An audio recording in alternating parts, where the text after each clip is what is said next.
topik yang mungkin lebih sering anak-anak muda itu kurang ngerasa ya, karena terlalu segar, identik dengan mungkin udah usia sehingga atau mungkin banyak persoalan ya, tapi enggak juga.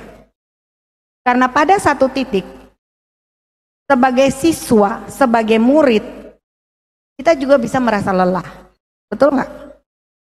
Coba saya tanya ibu guru dulu di sini. Ibu guru punya anak-anak murid, kadang-kadang nggak bikin PR kan? Bisa alasannya kurikulum yang terakhir yang saya dengar akan ditiadakan yang namanya PR untuk SD SMP karena terlalu full jam belajarnya. Artinya sudah mulai supaya tidak terlalu lelah. Gitu ya kurang lebih. Nah, ada sesuatu yang muncul waktu saya mikir apa ya judul khotbah. Saya bicara dengan Tuhan dan rasanya kok ini yang muncul. Ya. Beberapa waktu yang lalu ada film Korea yang sangat keren. Saya termasuk yang nonton filmnya, yaitu It's Okay to Not Be Okay. Siapa di sini yang sudah nonton? Saya nonton dari masih belum semua tayang, saya menjadi orang yang menunggu-nunggu. Ya. Khotbah ini tidak tentang film itu, tapi jawaban-jawaban seperti apa kabar? Haleluya, luar biasa. Pertanyaannya, benar, luar biasa. Luar biasa apa? Luar biasa gimana? Atau baik? Benar baik. Yang ngomong lagi baik. Kadang-kadang latah.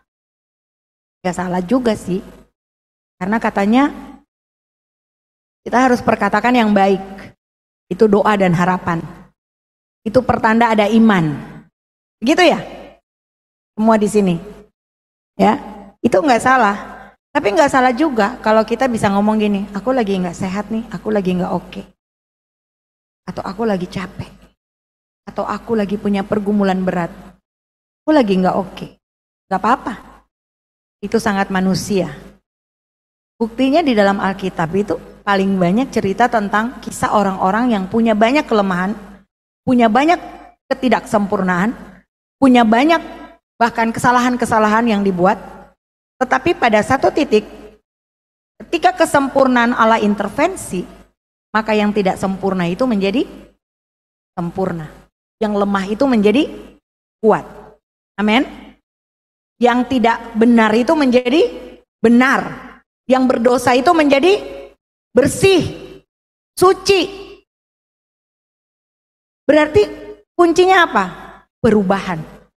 Saya mau tanya dulu. Di sini kita setiap minggu dengar khotbah.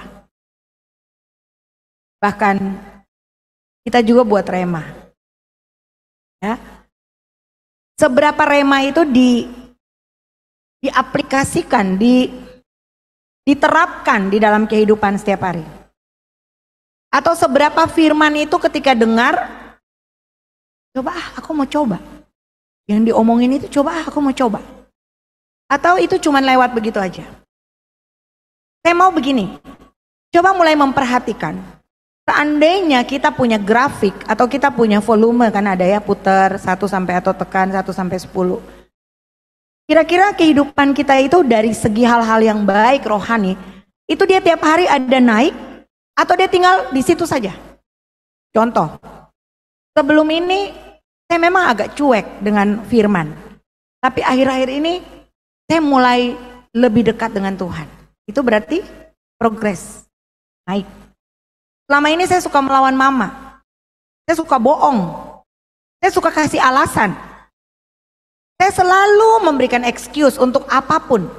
Rasanya tuh saya seperti buat benteng pembenaran diri sendiri. Cek, gak kena. Misalnya, kayak gitu. Tapi sekarang tuh ketika saya ditegur, gak usah lihat caranya. Dengar isi tegurannya. Kayaknya bener deh. Emang gue harus salah, itu salah saya harus rubah. Emang iya sih. Memang sudah saatnya, ini waktunya Tuhan untuk menegur saya. Wow, itu keren banget ya. Artinya ada sebuah progres. Dan kalau hari-hari ini kita didengungkan dengan begitu banyak khotbah bahwa Tuhan tuh udah mau datang, artinya udah nggak bisa kalau tidak progres, kecuali Anda mau tertinggal. Kalau kita percaya tentang rapture, maka kita akan diangkat dengan standarnya Tuhan. Katakan standar Tuhan. Standar Tuhan artinya bukan mau-maunya kita. Bukan tentang apa yang saya suka dan tidak suka. Tapi apa yang menjadi standar Tuhan. Setuju ya? Dan kalau kita duduk dan renungkan, kita akan berdiri di hadapan tahta Tuhan dengan apa yang ada pada kita. Bagaimana kita punya pengertian, misalnya kita udah tahu ini baik, ini buruk. Waktu kita buat buruk, maka hukumnya adalah kesalahan karena sudah tahu itu buruk. Gak bisa alasan. Karena Tuhan bisa menyelidiki hati. Setuju ya? Nah, saya mulai sampai pada sebuah titik bahwa kadang-kadang progres itu tidak terjadi. Salah satunya lelah. Udah deh. Kak. Bisa benar ya? Kita udah lelah. Terus kenapa orang bisa lelah? Rutinitas. Tiap hari begini. Senin nanti doa nih, doa profetik. Selasa FC. Mujizat pagi. Jangankan yang ikut ibadah atau dibalik. Jangankan petugasnya yang ikut ibadah yang nggak ngapa-ngapain pun, duh jenuh. Coba saya tanya, di sini siapa yang ikut semua ibadah? Angkat tangan. Gak semua kan? Aku nggak bilang bahwa itu salah, enggak, itu masing-masing urusannya. Tapi salah satunya kenapa? Ternyata karena kita juga punya jadwal yang padat, betul ya? Ada jadwal-jadwal lain yang juga padat. Gak apa-apa. Tapi bagaimana dengan yang gak punya jadwal? Kan only God knows, hanya Tuhan yang tahu. Betul ya? Artinya begini, semua yang ada di sini, Bapak Ibu yang ada di Zoom maupun Facebook, YouTube, kita mulai menilai diri kita masing-masing. Yuk, kita mulai cek, kira model saya ini, standar Tuhannya gimana? Kira-kira gaya saya ini, cara saya ini, model hidup saya ini, udah bisa masuk belum standar Tuhan? Kita hati-hati ya, kadang-kadang kita sangat menggampangkan tentang pemilihan Tuhan. Pengertian bahwa sekali Kristen sampai mati selamat, itu tidak benar. Setuju ya? Rasul Paulus bilang kerjakanlah keselamatanmu, bahkan hidup dalam berjaga-jaga, karena jangan sampai kamu sendiri tertolak. Artinya ada sebuah kehidupan, model kehidupan, pola kehidupan yang kita perlu jaga. Saya harap kalian mengerti ya, semua ya, kita ya. Sabar, kayaknya tegang banget ya. Jadi ceritanya begini. Ada 3 orang. Yang satu ahli bedah. Siapa di sini yang mau jadi ahli bedah? Di sini suka ada yang patwotowai, apa namanya? Pototowai, apa namanya? Ah, itu kayak Fadil tuh. Siapa sini mau jadi ahli bedah? Itu pototowai itu. Umurnya itu, saya dulu umur segitu, model begitu saya sudah tahu. Dari zaman Nuh juga sudah ada, jadi biasa. Jadi ada 3, ahli bedah, insinyur, sama politikus. Mereka sedang berteman dan mereka sedang bicara-bicara, bincang-bincang sambil ngopi. Terus mereka ngomong begini, tahu nggak? Dari kita 3 ini siapa yang punya profesi paling tua di dunia? Yang ahli bedah bilang begini, saya. Waktu Adam itu dibikin tidur, Hawa diciptakan kan waktu Adam lagi tidur ya. Kemudian apa yang terjadi? Tuhan ambil tulang rusuk. Itu terjadi pembedahan. Itu mulai profesi ahli bedah. Lalu insinyur bilang, sabar bos. Dengar dulu. Di kejadian awal bilangnya begini. Ada mulanya alam bumi belum berbentuk kosong dan gelap gulita. Ada kekacauan, ada chaos. Saat itu insinyur masuk bos. Insinyur mulai bikin jalan, insinyur mulai bikin bangunan, mulai rapih, langit ada di langit, bumi ada di bumi. Insinyur bilang, politikus ketawa, politikus bilang, haha, yang bikin chaos itu siapa? Ngerti nggak? Kalau yang ngerti itu pasti pintar. Oke, lanjut. Alkitab mencatat bahwa buku ini berisi manusia-manusia yang biasa punya darah dan daging tubuh seperti kita. Tapi punya banyak kelemahan, namun ada kegiatan tindakan yang heroik yang terjadi ketika Tuhan intervensi dalam kehidupan. Saya berharap kita semua punya pengalaman ketika Tuhan intervensi dalam hidup kita. Setuju? Ada yang mau? Ketika Tuhan intervensi, maka akan terjadi yang namanya sebuah kesaksian. Makanya kalau di FC ada kesaksian. Ada di sini FC kalau ruang kesaksian ada ya. Kalau di saya ada. Bahkan harus mulai dipikirkan untuk memperhatikan hari-harinya supaya kesaksiannya bukan kesaksian basi. Karena Tuhan masih bekerja. Berarti harusnya pengalaman dengan Tuhan itu selalu baru. Setuju? Baru kemarin saya kalau ngomong tuh selalu uang ya, tapi emang itu mujizat yang selalu saya alami. Saya punya saldo tinggal berapa, dan saya tergerak untuk memberi karena ada yang minta tolong. Saya transfer tanpa berpikir, saya juga udah nggak ada. Di saat yang bersamaan ada yang WA, saya akan diberkati. Saya sampai gini, saya nggak pernah mikir. Saya nggak berjudi dengan Tuhan. Keluar, ya mas. Enggak. Ini Tuhan tuh tahu.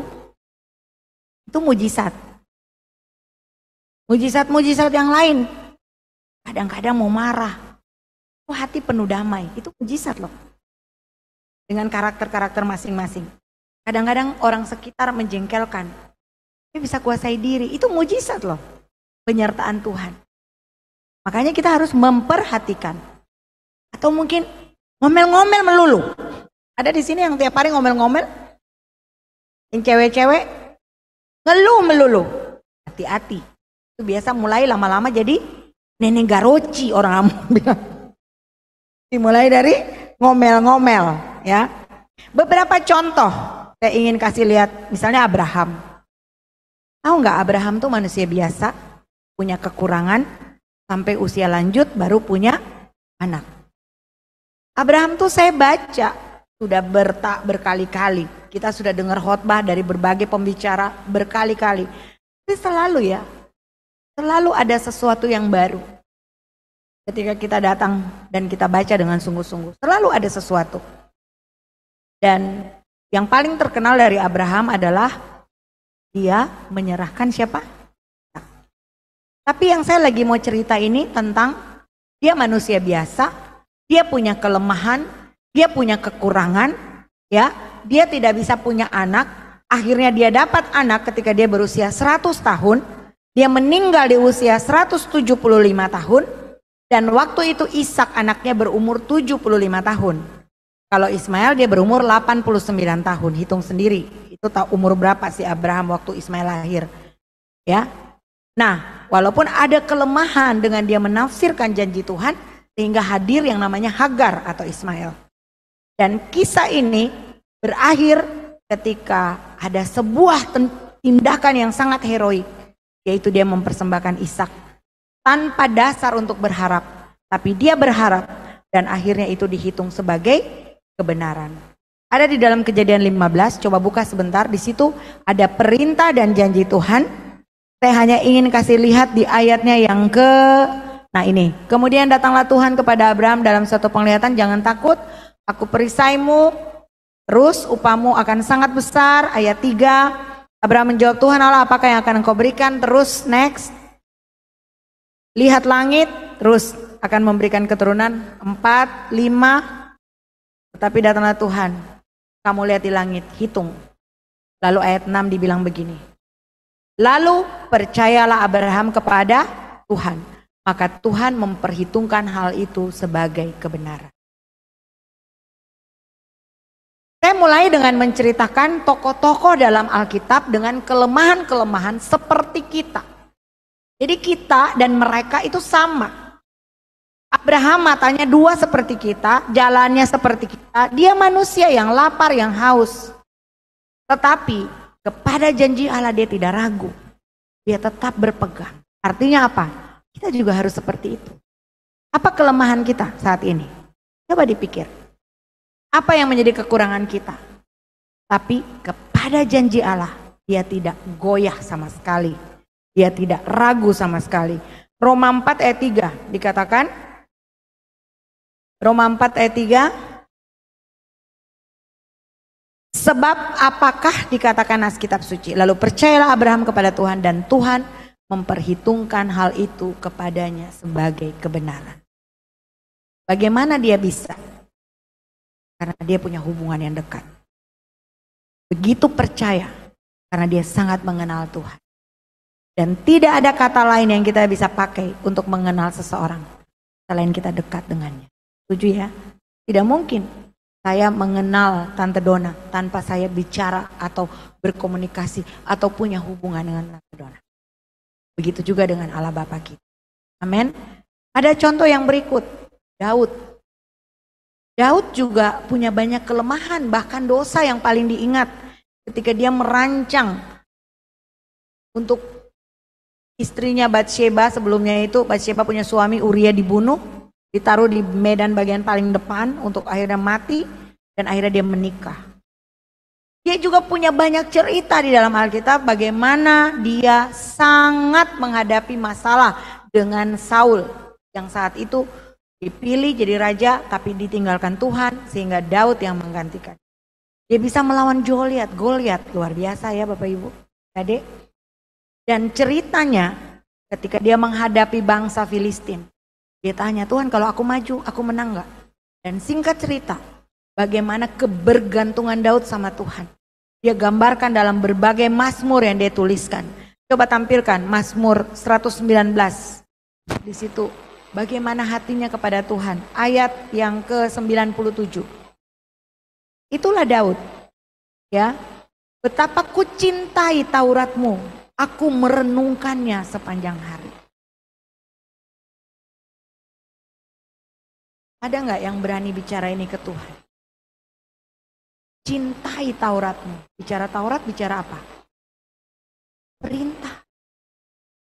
Bicara Taurat, bicara apa? Bicara apa yang Tuhan suruh. Yang terjadi seringkali apa? Jauh-jauh dari dia, nanti dia suruh saya. Ada nggak di sini yang begitu? Jauh-jauh dari Bu Yoma, nanti Bu Yoma kalau lihat saya langsung kopi dong. Linda nggak begitu ya? Malah Linda lari ke mendekat. Ibu mau kopi? Wow ya. Betapa ku cintai Tauratmu, aku merenungkannya setiap sepanjang hari. 98. Makanya hatinya dibilang berkenan kepada Tuhan. Perintahmu membuat aku lebih bijaksana daripada musuh-musuhku. Jangan suka selalu berada di zona nyaman, guys. Zona nyaman itu membutakan, meninabobokan, tanpa sadar, mematikan potensi. Begini-begini aja. Dari hari ke hari begini-begini aja.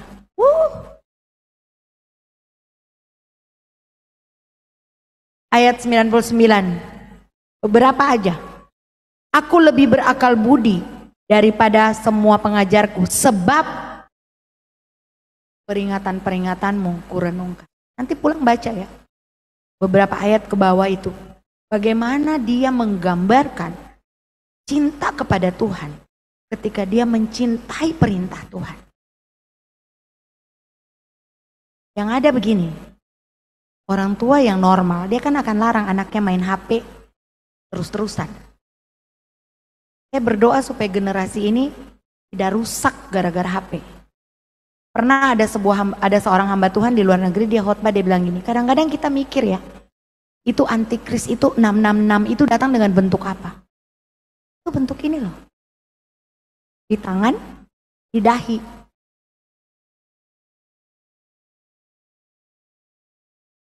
Gak usah repot-repot nanti ada 66, ini udah nih. Dahi.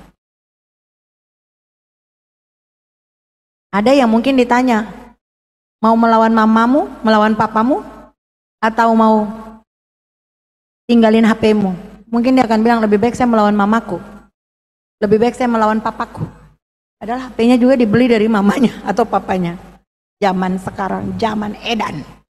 Orang-orang di sini tidak edan. Amin. Aduh, coba senyum dulu dari balik masker. Ya.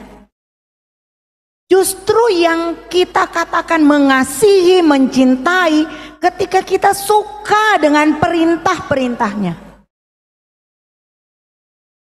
Ayo, cek. Kita lebih suka perintah atau kita malah lari ngumpet?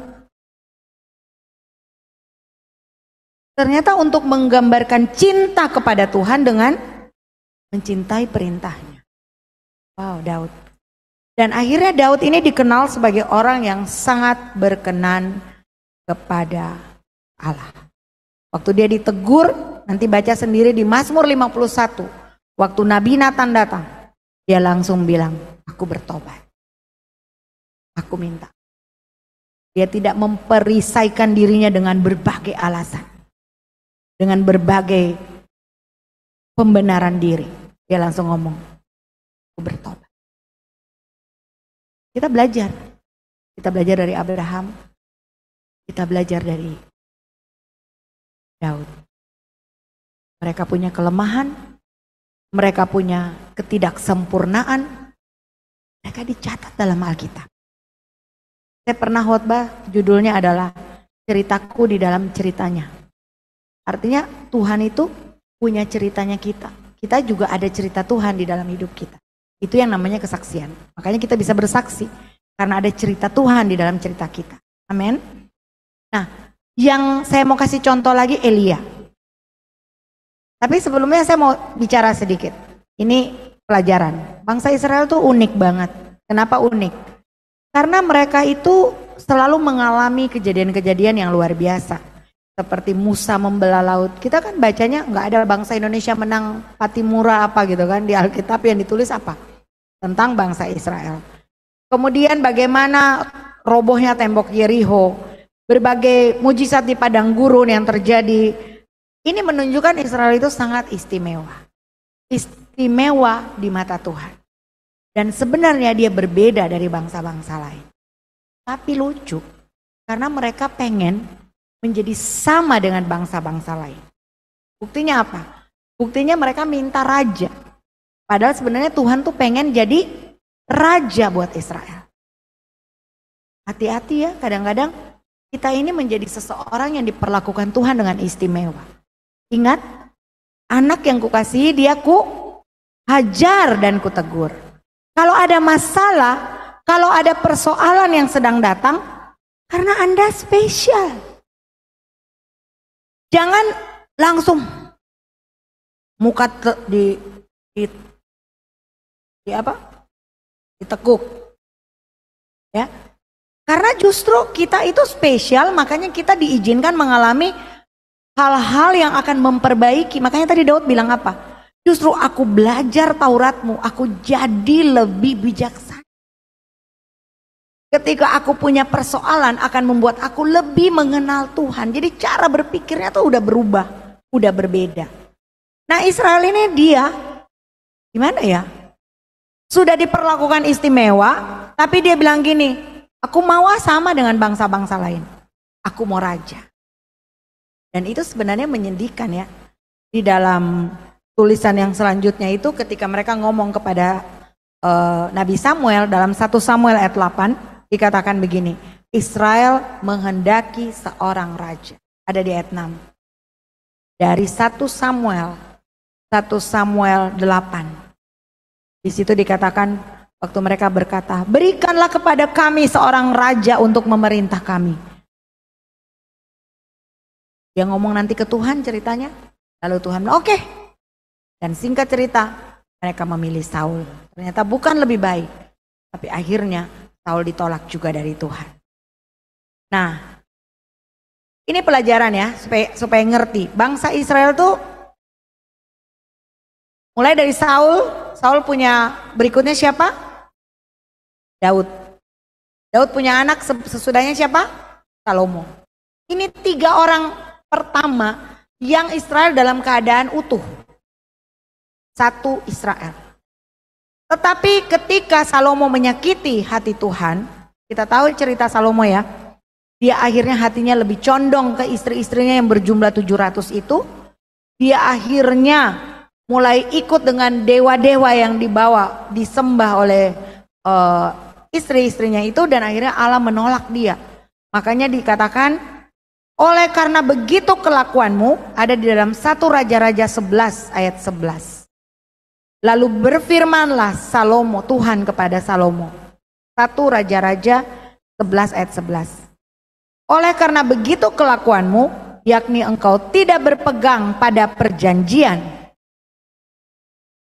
dan segala ketetapanku yang telah kuperintahkan kepadamu, maka sesungguhnya aku akan mengoyakkan kerajaan itu daripadamu dan akan memberikannya kepada hambamu. Nah, nanti ayat ini seterusnya menulis bahwa akhirnya Israel itu terbagi 2, yaitu Israel Utara dan Yehuda, yang dalam pemerintahan anak Salomo, Rehabeam namanya.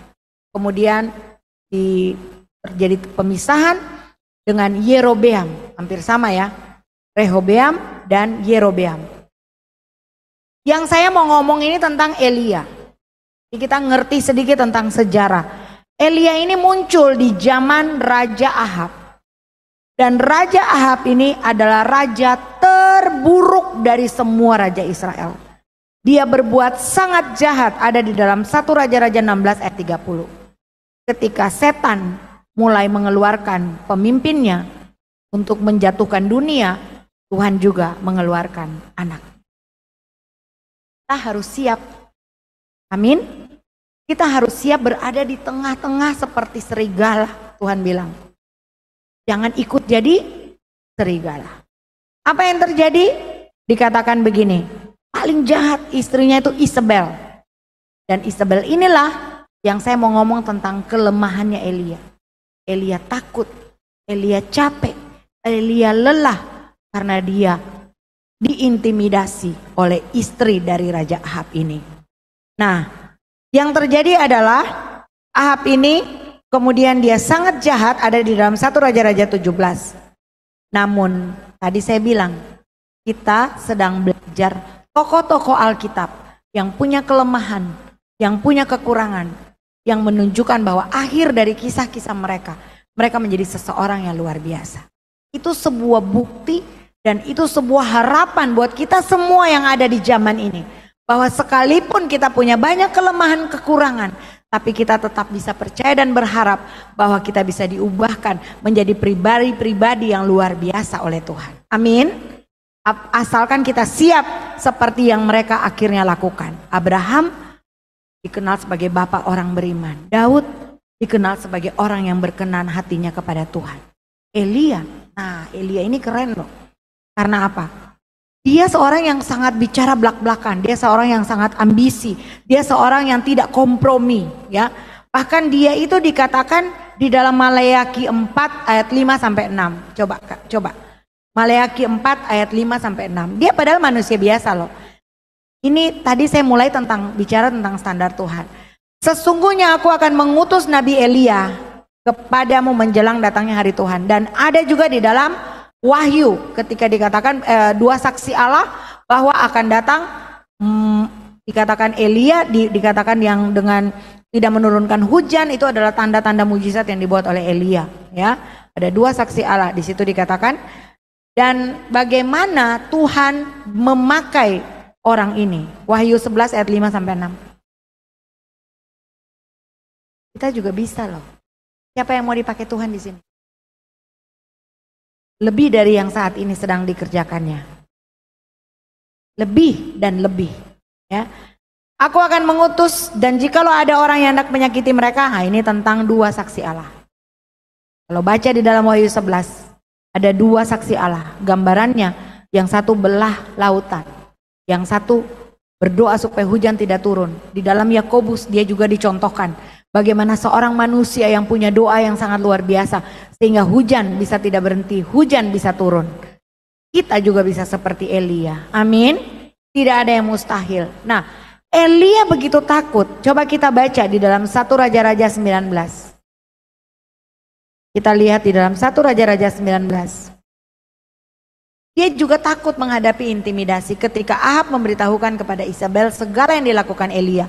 Dan perihal Elia membunuh semua nabi itu dengan pedang. 1 pasal sebelumnya, ini tidak usah dibuka, cerita tentang dia baru selesai dengan begitu heroiknya membunuh nabi-nabi palsu, ya.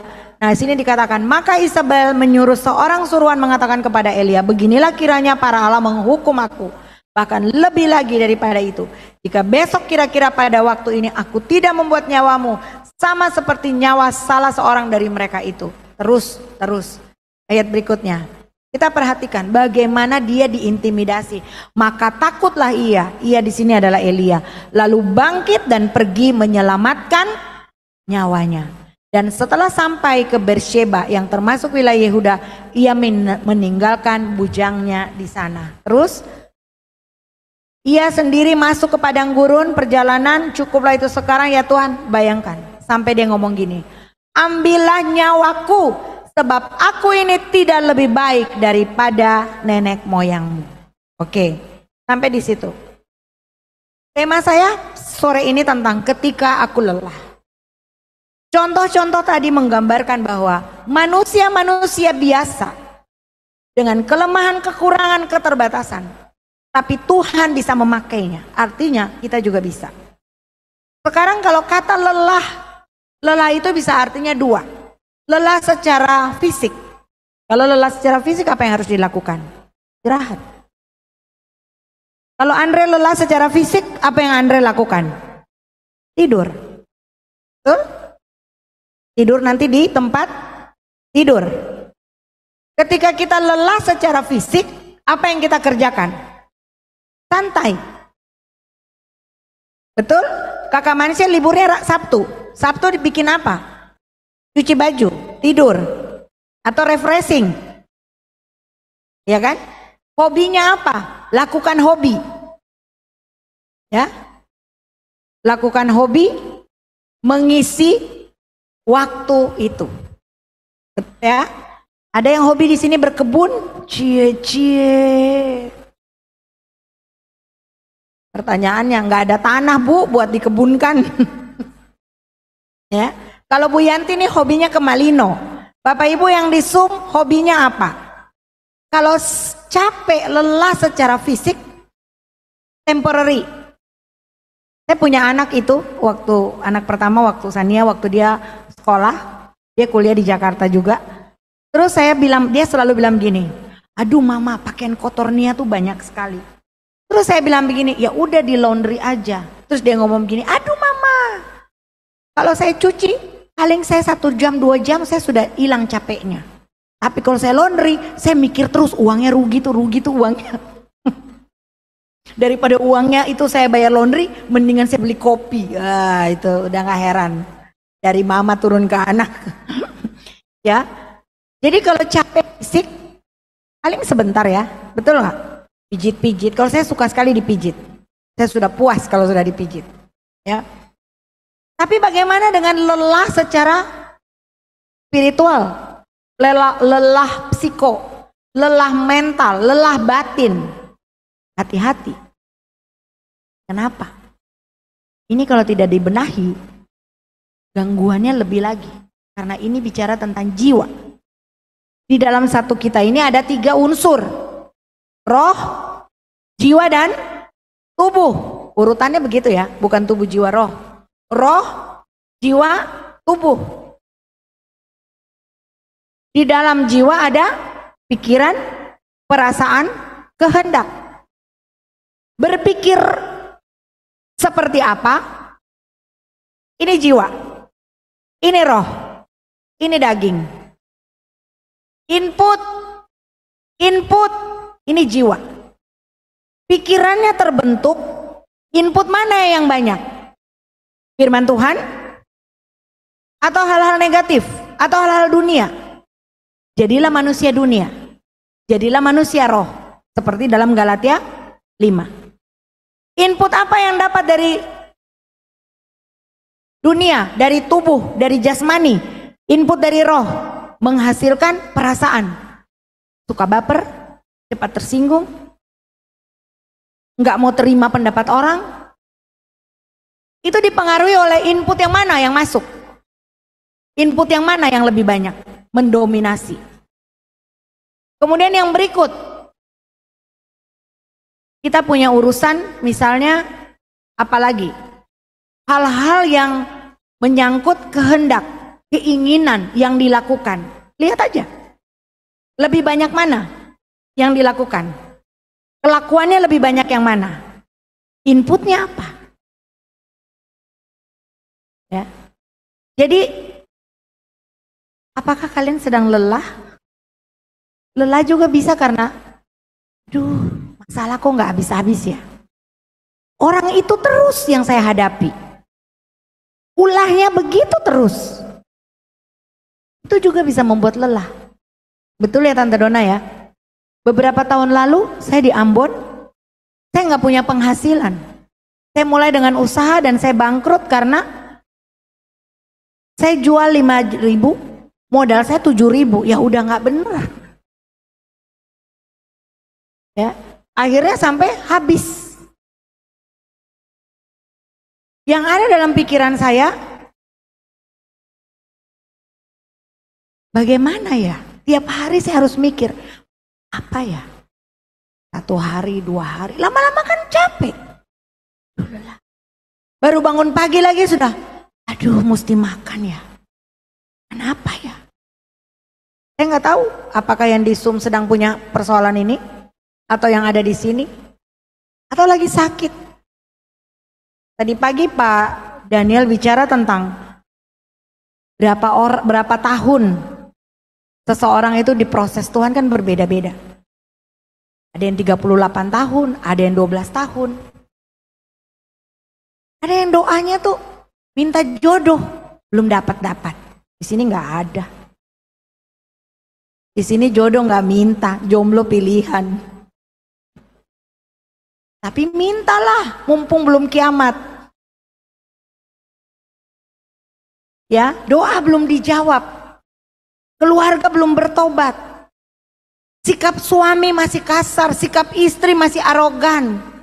Anak lebih-lebih. Sampai dari yang pengen berantem, diam, udah masa bodoh. Lelah. Apa? Kelelahan apa yang sedang dihadapi? Aduh lelah, selalu alami begini, selalu alasan begitu.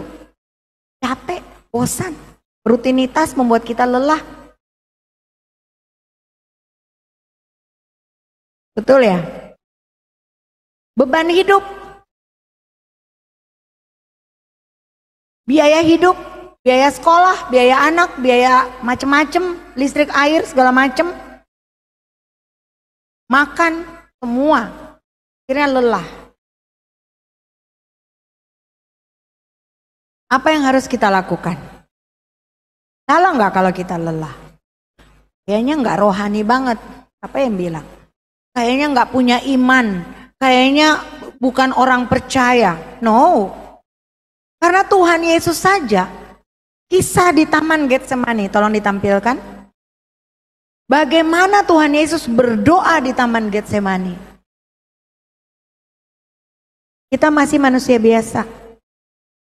Kita perlu jujur. I'm not okay. And it's okay. Saya lagi nggak baik-baik. Dan itu biasa. Itu wajar. Itu boleh. Ya.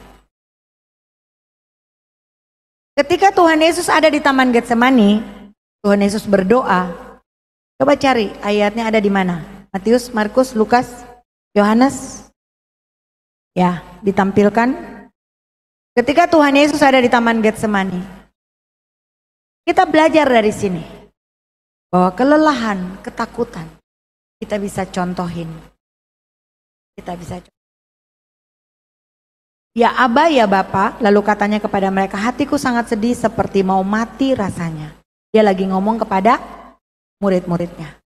Tinggallah di sini dan berjaga-jagalah. Ini doanya. Merebahkan diri. Kalian tahu nggak apa yang sedang Tuhan Yesus hadapi? Dia tahu nggak dia akan alami apa? Tahu. Saya saja, kalau saya menghadapi sesuatu, contoh kemarin, ketika anak saya lagi masuk di dalam untuk lomba, apa saja pengen saya buat. Tante Yanti, Tante Marla, semua yang bela, semua kalian kan, kalian rasakan, kalian pulang, saya palakin ya istilahnya. Ayo tolong dulu 5.000 aja Ada yang 30, ada yang 25, ada yang 50, ada yang 10. Wow, thanks God. Tuhan tahu apa yang dia akan hadapi. Dan dia punya kemampuan. Dia bisa lari, dia bisa tidak peduli. Tapi hal yang sangat luar biasa adalah dia tetap, dia setia untuk dalam rencana Allah menyelamatkan kita. Alasannya cuma kasih. Ya, lihat, ia maju sedikit, ia merebahkan diri ke tanah dan berdoa supaya sekiranya mungkin itu lalu daripada. Ini bentuk dari kelelahannya. Ini bentuk dari ketakutannya. Ini bentuk dari rasa begitu dalam yang dia sedang rasa dia akan hadapi yang namanya kematian. Tapi lihat apa yang selanjutnya. Bukan takut. Tetapi ada 3 hal yang kita bisa belajar dari kisah ini. Ketika kita lelah. Yang pertama, akui bahwa kita tuh lelah. Caranya datang kepada Tuhan. Amin. Apapun itu. Baik kelelahan secara fisik, baik kelelahan secara mental. Masuk, bilang, Tuhan, aku lelah. Aku lelah dengan pergumulan hidup yang gak ada habis-habisnya. Aku lelah dengan orang yang terus-menerus menyakitiku. Aku lelah. Setiap bulan aku selalu bermasalah karena aku harus bayar kontrakan dan uangku kurang. Setiap bulan aku harus bermasalah karena aku harus bayar uang sekolah anakku. Aku lelah. Aku hadapi itu terus. Nggak ada habis-habisnya. Sakit yang tidak kunjung sembuh. Apapun itu sakit kita, apapun itu pergumulan kita. Datang kepada Tuhan. Amin. Datang kepada Tuhan. Kita perlu jujur mengakui kalau kita tidak sedang oke. Matius 11 ayat 28 Tuhan bilang begini, marilah kepadaku hai kamu. Apa? Hai kamu yang letih lesu. Udah letih, lesu lagi. Dan berbeban berat. Aku akan memberi kelegaan. Ini terjadi kelegaan kalau kita datang. Kalau kita tidak datang, berarti kita masih rasa kuat. Kita masih bisa pikir, aku bisa menyelesaikannya. Tuhan bilang, mari, aku kasih kelegaan. Dalam Mazmur 42 ayat 5, mengapa engkau tertekan tertekan hai jiwaku. Mazmur 42 ayat 5. Mengapa engkau tertekan hai jiwaku dan gelisah di dalam diriku? Ada kata di situ, berharaplah kepada Allah, sebab aku akan bersyukur lagi kepadanya, penolongku dan Allahku. Datang kepada Tuhan. Hal yang kedua, menanti-nantikan Tuhan. Katakan, menanti-nantikan Tuhan. Penjelasannya di mana? Penjelasannya waktu Tuhan Yesus mulai. Tuhan Yesus ngomong gini, ya Bapa, kalau boleh biarlah cawan ini lalu.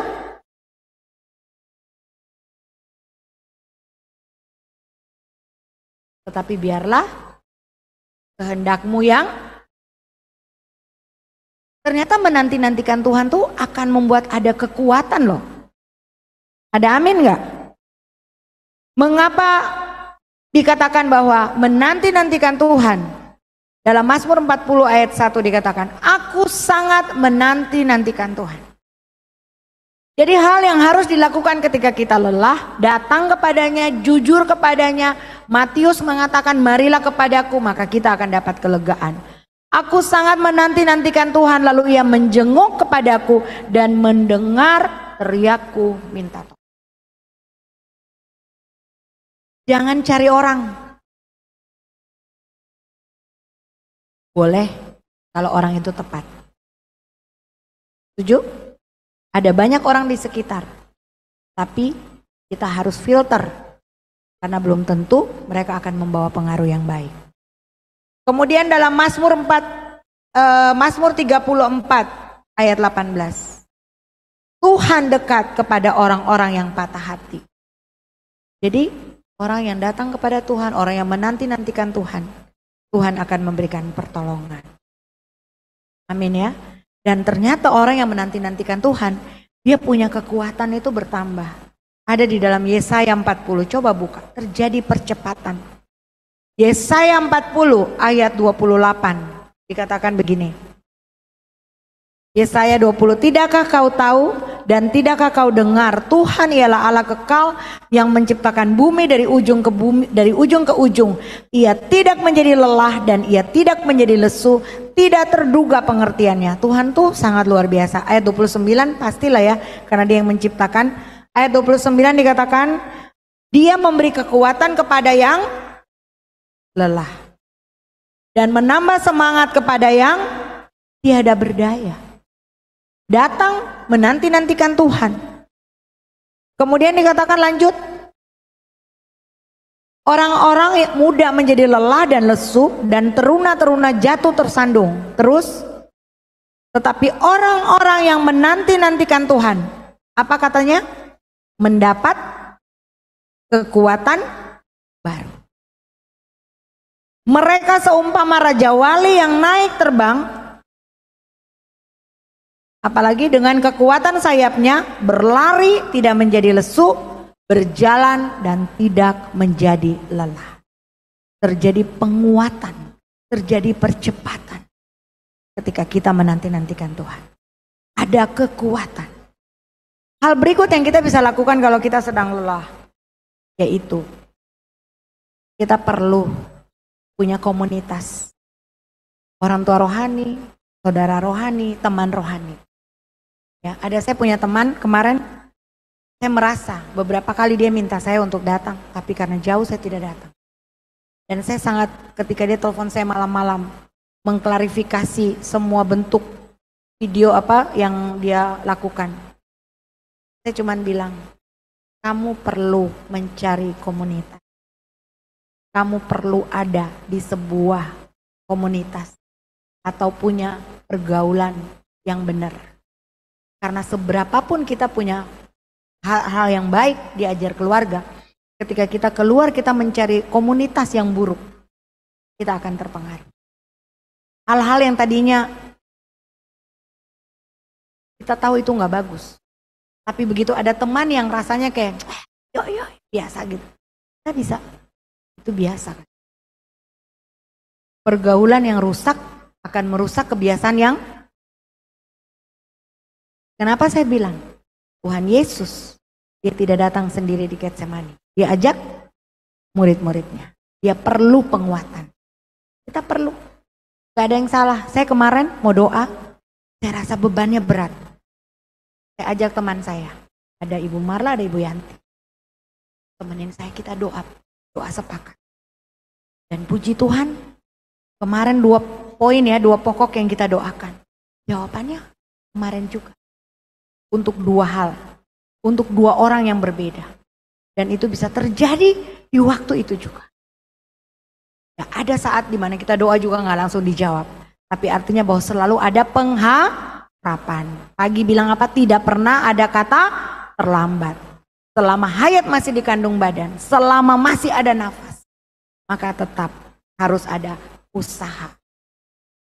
Dan hal yang terakhir, ingat, hidup ini harus menjadi kesaksian. Nggak cuman sampai di yang poin-poin tadi. Jadi gini, poin yang terakhir ini akan membuat kita mulai mikir. Ketika aku lagi lelah, ketika ada masalah yang rasanya berat, pikirnya begini. Dari cerita ini akan ada kesaksian. Saya minta tim musik naik. Dari peristiwa ini akan ada kesaksian. Pikir dulu itu. Karena dengan berpikir itu, kita akan tidak memakai cara berpikir kita. Tapi kita akan menjadi orang yang bicara dengan Tuhan, menanti-nantikan Tuhan, ajak orang-orang yang punya standar rohani yang lebih baik untuk kita bisa share. Jangan cari orang-orang dunia dengan pendapat-pendapat dunia. Pastikan Anda punya teman-teman rohani yang bisa membimbing, bisa diajak bicara yang hal-hal yang akan membawa Anda lebih dekat dengan Tuhan. Dan hasil akhir dari setiap peristiwa kehidupan ini dia harus ada kesaksian hidup. Jadi waktu saya mengalami lelah, saya ajak teman-teman saya berdoa. Dan hari itu saya mendapat jawaban doa. Oh, itu kesaksian. Waktu saya mengalami masalah, ketika saya harus membayar uang sekolah, belum ada jalan. Tenang. Tapi fokusnya gini, pasti ada jalan. Ini akan jadi kesaksian. Mungkin 1 tahun belum, mungkin 2 tahun belum, mungkin 3 tahun belum. Tergantung. Yang punya hak ada 2 orang. Tuhan, suka-suka Tuhan, dan kita. Kita juga punya andil loh. Mempercepat atau memperlambat jawaban doa. Kita juga punya andil. Yang penting kita tidak salah dalam berdoa. Amin. Kalau hari ini semua yang ada di tempat ini, apapun persoalan yang sedang kita hadapi, sepertinya nggak ada jalan. Aduh, gimana ya? Ini sudah harus segera. Tahun ini nih sudah tinggal bulan depan. Kalau tidak akan terjadi begini. Dari hasil laporannya akan seperti ini. Aduh, aku capek. Aku gak tahu mau doa model apa lagi. Mesti seperti apa lagi. Tenang. Manusia-manusia yang dicatat dalam Alkitab, manusia-manusia yang juga sama punya darah dan daging seperti kita, yang punya kelemahan, punya kekurangan, punya keterbatasan. Tapi untuk setiap peristiwa-peristiwa hidup mereka, mereka bisa tetap bersinergi dengan Tuhan. Ternyata itu kuncinya, guys. Bersinergi dengan Tuhan.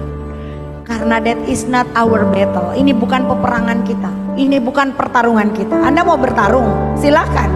Paling babak belur. Tapi ketika Anda pegang tangan Tuhan dan Anda bertarung bersama Tuhan, pasti Anda menang. Tadi lagunya aja, aku punya Tuhan yang besar, ku terima kemenangan. Artinya bukan kita, tapi Tuhan. Amin. Amin. Dan tolong perhatikan doa. Ini saya kemarin sempat ada nonton podcast, lalu saya bilang, wah ini, terus ada teman-teman bilang, oh ini nanti kalau Ibu Yoma bicara kita bilang, oh Ibu Yoma dengar. Jadi di situ podcastnya orangnya ngomong begini, kalau kita doa kita begini, Tuhan ampuni dosa saya, supaya saya bisa selamat? Maka jawabannya begini, kamu sedang menjadikan Tuhan posisi dirimu seperti budak, harus diampuni supaya selamat. Kita udah selamat, Tuhan sudah ampuni kita. Amin. Keselamatan sudah milik kita. Atau kita datang doa lalu kita bilang gini, Tuhan tolong saya supaya saya masuk surga. Lalu orangnya bilang begini, itu seperti Anda sedang bisnis dengan Tuhan. Anda sedang deal dengan Tuhan. Tuhan ampuni ya supaya aku masuk surga. Tapi yang benar adalah datanglah kepada Tuhan, karena Tuhan adalah Tuhan yang ingin disembah dengan hati. Coba semua taruh tangan di dada, tutup mata sebentar.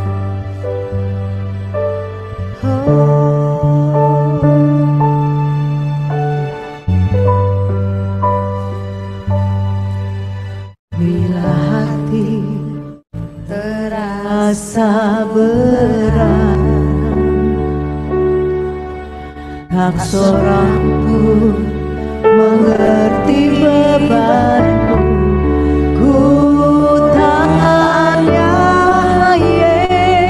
Yesus, apa yang harus ku buat? Datang dan tanya. Dia berfirman, mari datanglah. Dia akan beri kelegaan. Dia selalu pedulikan aku. Ku datang Yesus, Dia pikul segala bebanku. Apa yang menjadi masalahmu hari ini? Sujud di altarnya, ku bawa hidupku, ku terima anugerahnya. Dia ampuniku dan bebaskanku.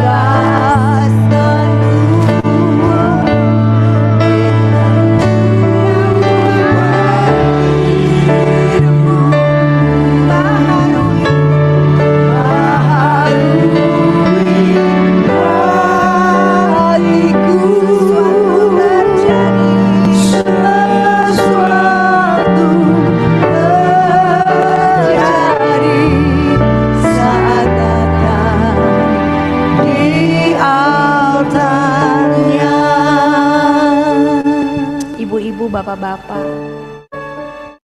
adik-adik, semua saudara yang sedang menyaksikan,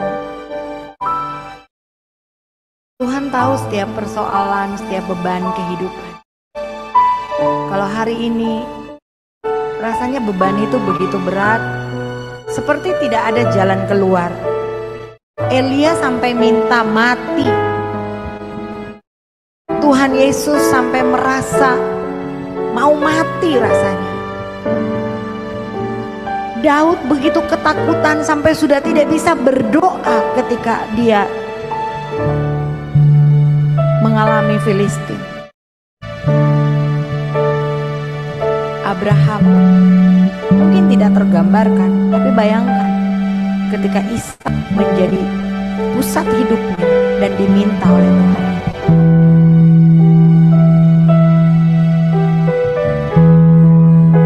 Biarlah ini menjadi sebuah pegangan hidup, bahwa apa yang sedang kita alami saat ini bukan berarti sudah paling hebat, paling besar yang tidak bisa diselesaikan oleh Tuhan. Justru kita harus semakin memperkuat iman dan percaya, dan kita melihat kepada Tuhan. Kita nggak perlu meragukan kasih-Nya yang besar, karena Dia mau mati bagi kita. Itu bukti terbesar Dia mengasihi kita dengan sangat luar biasa. Kalau hari ini ada di antara kita yang punya pergumulan, taruh tangan kanan di dada, berdiri, kita akan berdoa. Saya rindu untuk berdoa buat Bapak Ibu. Tolong infokan yang di Zoom, kalau ada yang mau didoakan, pokok-pokok doanya tolong diinfokan. Bu Yanti tolong catat, tolong kasih kemari yang ada pokok-pokok doa di Zoom.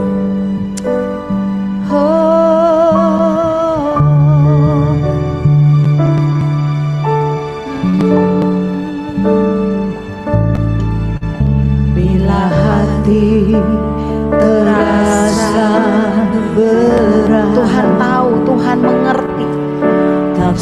tidak usah malu, tidak usah jaim, tidak usah sepertinya biasa-biasa saja. No, it's okay to not be okay. Gak masalah. Datang bicara baginya. Tuhan, apa yang harus ku perbuat?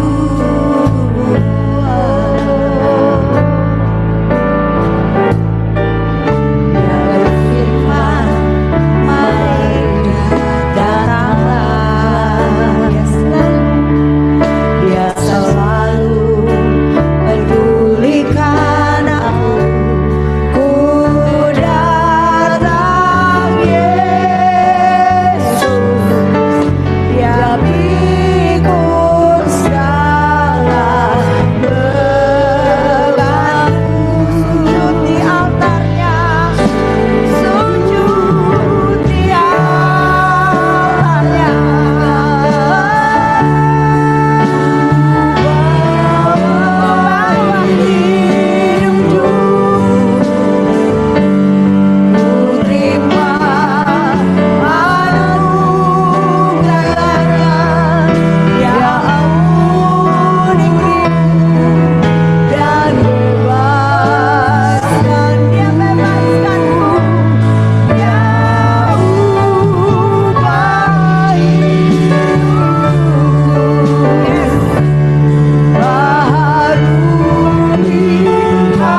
kita mampu untuk menyelesaikannya.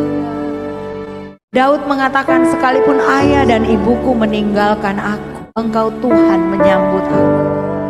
Mungkin ada yang tidak ada ibu, Tuhan bisa menjadi ibu. Tidak ada yang tidak punya bapak, Tuhan bisa menjadi bapak. Ada yang tidak punya anak, Tuhan selalu bisa menghibur. Apapun kekurangan, kekosongan kita, Tuhan mampu. Kemarin ketika anak saya mau berlomba, saya sedih. Saya sangat ingin ada di dekatnya. Saya tahu ketika dia mulai WA, dia mulai bercerita tentang kekhawatirannya. Ketika ada pertanyaan-pertanyaan yang dia tidak bisa jawab, saya nangis. Saya rasanya sebagai mamanya, saya ingin selalu ada. Saya rasanya saya mau menutupi semua untuk dia tidak punya rasa susah, untuk dia tidak punya masalah. Saya bayangkan terlebih Bapak kita. Pada saat itu saya cuma bilang, Tuhan, saya terbatas. Engkau tidak terbatas. Dia anak Tuhan, dia milikmu. Jadilah Bapa baginya. Siapapun yang saat ini sedang ada persoalan, baik masalah hati, baik masalah keadaan-keadaan di sekitar. Mungkin Anda sebagai anak jengkel sama orang tua Anda karena tidak cocok, karena pola pikirnya berbeda. Tuhan adalah Tuhan yang baik.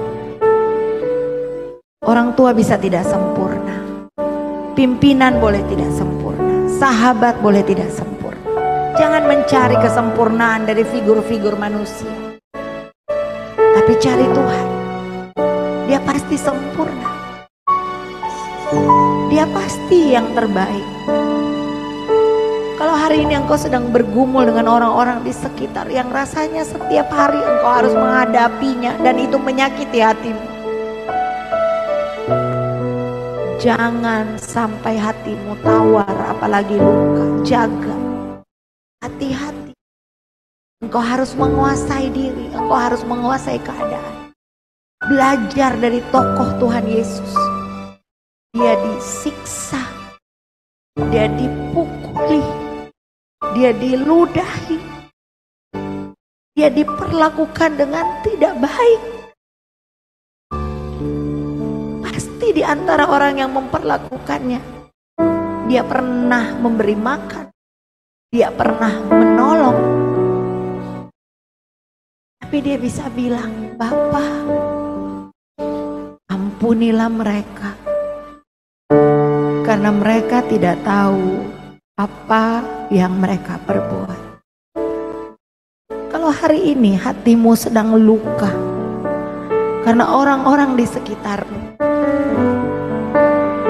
belajar dari Yesus. Mulai lepaskan pengampunan, ayo berdoa. Mulai bilang, Tuhan, aku mau mengampuni orang yang bersalah kepadaku. Mulai lepaskan pengampunan, bersihkan hatimu. Jangan menyimpan dendam, jangan menyimpan akar pahit. Itu akan membawa hidupmu lebih merana. Engkau sedang membuka celah untuk iblis. Lepaskan pengampunan. Belajar untuk mengerti apa maksud Tuhan. Aku diizinkan mengalami keadaan ini. Kalau ini salahku, koreksi, bertobat kembali kepada Tuhan. Aku mau berubah. Aku mau menjadi apa yang baik menurut Tuhan. Atau hari ini ada doa-doa karena beban-beban sakit penyakit yang membutuhkan biaya yang tidak sedikit. Berdoa. Berhenti berpikir tentang masalahmu. Berhenti melihat kemungkinannya. Berhenti dalam nama Yesus. Lihat Yesus yang bisa melakukan segala sesuatu jauh lebih dari apa yang kita pikirkan. Dia punya kasih, dia punya kemampuan, dan dia punya kerelaan untuk menolong. Dia tempat yang paling baik untuk kita datangi. Dia dekat dengan orang yang patah hati. Air mata kita ditampung di kirbat Tuhan. Pada waktu dan saat yang tepat doa itu akan dijawab. Mulai melihat apa maksud Tuhan dengan peristiwa ini. Saya terlalu lama hanya melihat masalah saya. Saya mau melihat keluar. Saya mau melihat bintang-bintang di langit. Saya mau melihat buatan tangan Tuhan bumi ini. Apakah manusia? Apakah persoalan saya? Tuhan saya lebih besar. Saya akan merubah pandangan saya. Atau hari ini engkau sedang berpikir dari mana engkau akan menutupi semua biaya-biaya hidupmu.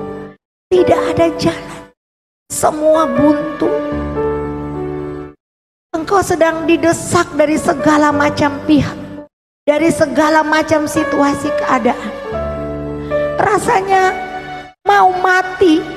Tidak tahu harus bagaimana. Mau menangis. Sudah menangis. Tetap tidak ada jalan keluar. Berhenti melihat kepada keadaan. Tuhan mengatakan, lihat burung di udara.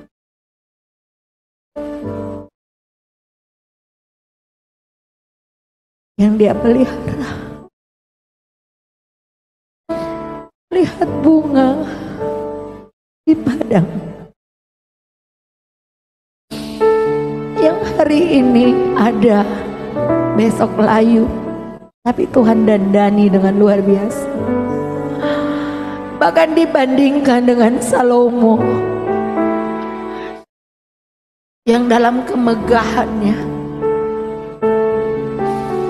tidak bisa mengalahi keindahan bunga tersebut. Jangan kamu khawatir akan apapun, akan makanmu, akan pakaimu, akan anak-anakmu, akan kebutuhan. Mendekat kepada Tuhan. Ketika kamu khawatir, kamu sedang bilang kamu tidak mengenal Tuhan. Dan orang yang khawatir, orang yang tidak percaya kepada Tuhan. Pertetapkan iman dan percaya. Masuk lebih dalam, berjumpa dengan Tuhan. Nikmati hubungan dengan Tuhan, kebersamaan dengan Tuhan. Sampai Tuhan membawamu, merubah cara melihatmu. Dan akhirnya engkau bisa mengerti. Dari mulutmu akan keluar ucapan syukur. Tidak ada kebanggaan, kehebatan karena aku. Tapi semua karena Tuhan. Mungkin hari ini masa depanmu sepertinya gak ada harapan. Engkau sedang ada di dalam situasi yang engkau sendiri tidak tahu bagaimana. Engkau serba salah, engkau tidak tahu harus bagaimana. Datang kepada Tuhan.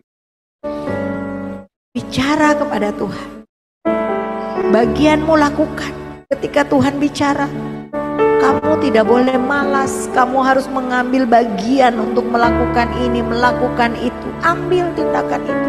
Atau kamu salah, kamu harus minta ampun. Maka lakukan itu. Jangan mempertahankan diri. Kadang-kadang Tuhan mengizinkan itu terjadi untuk merubah karakter kita menjadi lebih baik.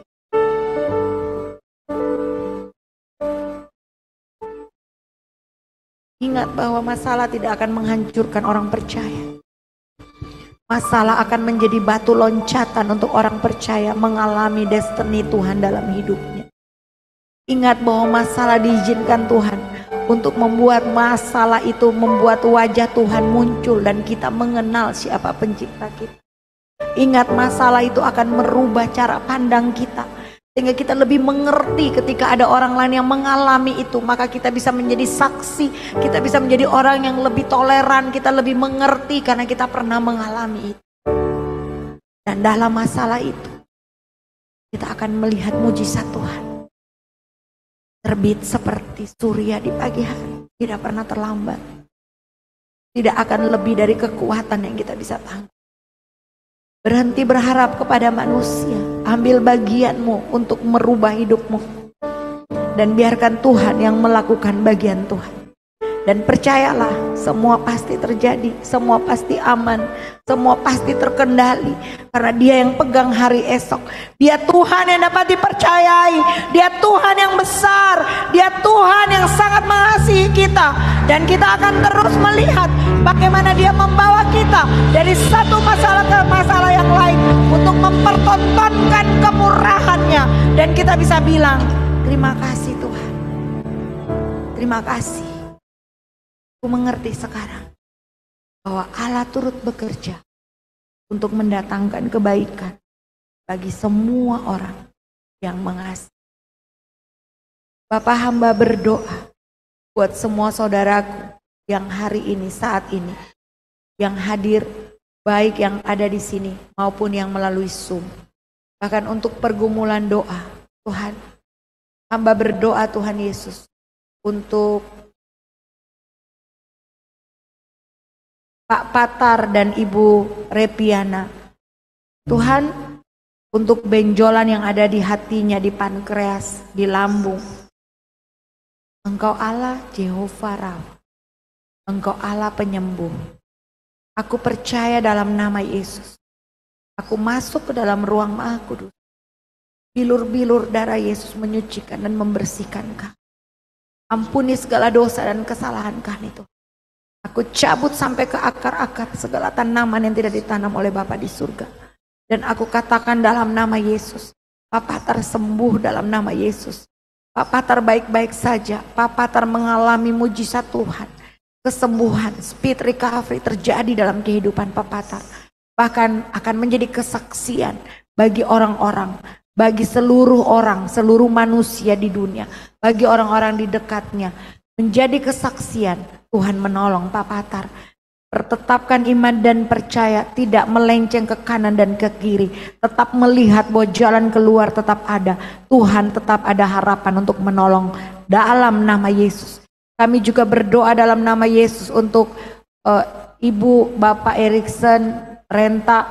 Kami berdoa untuk keluarga, permohonan agar dipulihkan anak Yuda, Morris, Tessa dalam perkuliahan supaya mereka menjadi anak-anak yang takut akan Tuhan, anak-anak yang bertobat, anak-anak yang mengasihi Tuhan. Hamba berdoa Tuhan untuk zaman ini, generasi ini, di mana ini adalah generasi akhir zaman, di mana begitu banyak model-model yang tidak benar. Kami katakan dalam nama Yesus, proteksi Allah turun atas keluarga ini Tuhan. Dijauhkan dari malapetaka, condongkan hati mereka kepada hal-hal yang baik, jauhkan daripada pergaulan yang jahat dalam nama Yesus. Proteksi Allah turun, keluarga ini orang tuanya akan tetap berdoa, menjadi pagar bagi benteng doa, menjadi pagar bagi seluruh keluarga anak-anaknya. Terima kasih Bapak. Kami juga berdoa untuk Ibu Tan Po Bing. Kami berdoa untuk anaknya Merisa supaya bisa diberi keturunan dalam nama Yesus. Bahkan kerinduan untuk mendapat anak laki-laki. Tuhan, kandungan adalah upah. Biarlah Engkau memberkati kandungan daripada anak Ibu Tan Po Bing ini Tuhan, Merisa, supaya bisa cepat hamil dalam nama Yesus. Dan biarlah ada keturunan ilahi yang lahir. Kami berdoa dalam nama Yesus, terjadi dalam nama Yesus. Tuhan, terima kasih, bahkan semua saudara-saudaraku yang ada di tempat ini Tuhan. Engkau melihat tangan-tangan mereka, Engkau mengecek langsung hati mereka. Apa yang menjadi pergumulan, apa yang menjadi doa-doa mereka, teriakan mereka. Engkau Allah yang akan menjamah mereka, menolong mereka, memberikan arahan bagi mereka, memberikan kekuatan bagi mereka, memberikan pewahyuan bagi mereka, untuk bagaimana mereka menjalani kehidupan. Semua kami yang hadir, kami juga berdoa untuk seluruh tim pelayanan, tim musik. Dalam nama Yesus kami berdoa untuk Rani, kami berdoa untuk Fadil, kami berdoa untuk Bella, kami berdoa untuk Michael. Dalam nama Yesus ada roh takut akan Tuhan, ada roh sungguh-sungguh, sehingga mereka tidak akan kedapatan seperti anak-anak Elia yang melayani di rumah Tuhan, tapi Tuhan menemukan banyak kejahatan. Jauhkan Tuhan, biar ada kesungguh-sungguhan. Kami berdoa untuk Tante Dona, kami berdoa untuk Ibu Emma, kami berdoa untuk Oscar, bahkan kameramen, kami berdoa untuk Andre, kami berdoa untuk Sandi dalam nama Yesus. Tuhan, Kami berdoa Tuhan supaya semua lebih sungguh-sungguh lagi akan menampilkan yang terbaik. Bahkan yang tidak bertugas untuk Kakak Mansya, kami juga berdoa untuk tim multimedia yang ada di belakang Tuhan, untuk Vigo, untuk Lydia, untuk Wira, untuk Farel. Tuhan kami berdoa, bahkan semua kami yang hadir, kami berdoa Tuhan, Engkau lihat satu persatu. Aku berdoa buat Ibu Lala, Ibu Yanti, bahkan Linda, bahkan George, bahkan Pasya, bahkan Karen, bahkan Yesi, semua kami yang hadir di sore hari ini, maupun semua Bapak Ibu Saudara yang menyaksikan lewat Zoom. Aku percaya bahwa Tuhanku besar. Aku percaya bahwa Tuhanku jauh lebih besar dari setiap persoalan yang sedang dihadapi. Aku berdoa dalam nama Yesus, Engkau buka mata-mata iman dari semua kami, sehingga kami melihat Tuhan dengan cara yang benar. Karena Allah turut bekerja dalam segala hal untuk mendatangkan kebaikan. Dan mulai dari hari ini Tuhan, kalau kami lelah, kami akan mencari Tuhan. Kami akan rest in peace. Peace, Engkau Raja damai itu. Kami akan beristirahat di dalam dekapan-Mu, karena kami akan mendapatkan kekuatan yang baru. Kami akan di-charge kembali sehingga kami mampu menghadapi berbagai tantangan kehidupan. Kami tidak lari mencari pertolongan dari tempat lain, karena kami tahu itu kami akan menghadapi kutukan, tapi kami akan mendapatkan berkat ketika kami mengandalkan Tuhan. Dan kami percaya semua masalah yang Tuhan izinkan akan membuat kami menjadi saksi bagi orang-orang yang ada di sekitar kami. Hamba selesai. Hamba percaya Tuhan Yesus, Engkau ada bersama kami. Engkau bicara bagi kami pribadi lepas pribadi. Dan kami terima kelepasan, kami terima pembaharuan, kami terima pemulihan, kami terima kekuatan yang baru daripada-Mu. Di dalam nama Tuhan Yesus, hamba berdoa. Haleluya. Amin.